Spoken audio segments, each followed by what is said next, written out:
I think the best thing about SAILGP is it's a regular season, global racing regular season. Now, as sports fans, we want to see regular races and championships happening. I don't like waiting 4 years between races. I don't like finishing a competition and not knowing what the rules are. Where's the next America's Cup? What boats? What are the rules? No one knows. The beauty of SAILGP is it's much more similar to other, whether it's football, NFL, NBA. I mean, everyone knows the season. You build up these team franchises and you get to see these athletes competing week in, weekend out. And so that's why I think this really is the biggest thing to happen in sailing. Jimmy, you have chosen a squad, including you, which has close collaboration or history with Luna Rossa Prada Pirelli. Is this a continuation or is this a totally new, alone standing project? Yeah, this is a totally new standing alone project. Look, clearly a lot of us have had history with Luna Rossa. I've loved my time with Luna Rossa. I've loved living in Italy, and again I have this amazing opportunity to be involved in a team representing Italy. Very good friends with Patrizio, with Lorenzo and the entire Luna Rossa family, but this is quite different. This is a regular season global racing series that's happening. We've got 14 events this season. I mean, so it's quite different, let's say, than the past in Luna Rossa.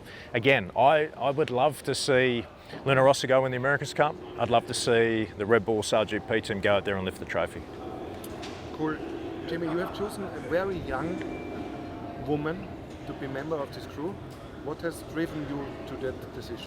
Yeah, one of the greatest things about being involved in Luna Rossa was it really exposed me to living in Italy, but seeing how strong the next generation of guys and girls were coming through. And it's no secret to see that Giulia and a lot of the female athletes, the participation level in Italy is very, very high. And it's such a popular sport for young female athletes. Giulia, you look at a track record, very, very successful career, just came off winning the first female America's Cup. And as we know, SAILGP, the guys and girls compete together on the water, they're not separated. So yeah, it's just a great opportunity for her to come and really input into this team.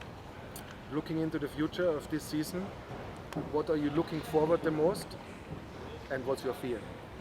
I think, look, obviously we'd love to take, a good first step. We've got to be realistic. We've got the least amount of hours out of everyone.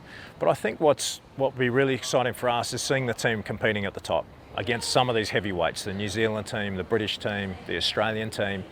It's going to take some time, but man, if you look at the talent that's coming through, I think the Spanish team's a great example. The Spanish team finished at the back of the fleet, season 2, season 3, and then went out and won season 4. So I just believe that there is a new wave of athletes coming through that are younger than a lot of these experienced guys, and I think we're going to see a shift. You had less preparation compared to the other teams.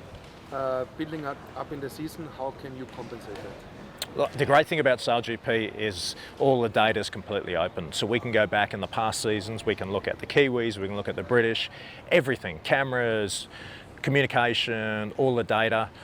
Again, that's something that is great because it means for new teams coming into a technical racing series like that, no one has an advantage. No one has any hidden secret settings. At the same time, we know we're competing on a boat where no one has a technical advantage. Everyone uses the same equipment. It doesn't mean that the class gets stale because the difference being whenever an upgrade comes online, new foil, new wing, everyone gets the upgrade at the same time. So it really will come down to the best team.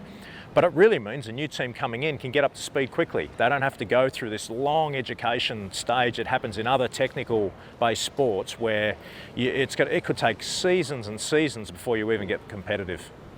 What was your criteria in selecting this group?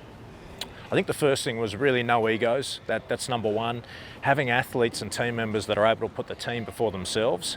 Talent, clearly, there's just no shortage of talent in Italy. I think probably the hardest part was really selecting who do we bring out of such a big pool, but also a team that was really hungry to get out and make their mark. You look at all of these athletes that are in this game, they really want to be competing for the money at the end of the day. It's a significant amount of money that is up there for the winner, and look, let's be honest, that's very, very enticing for our entire team.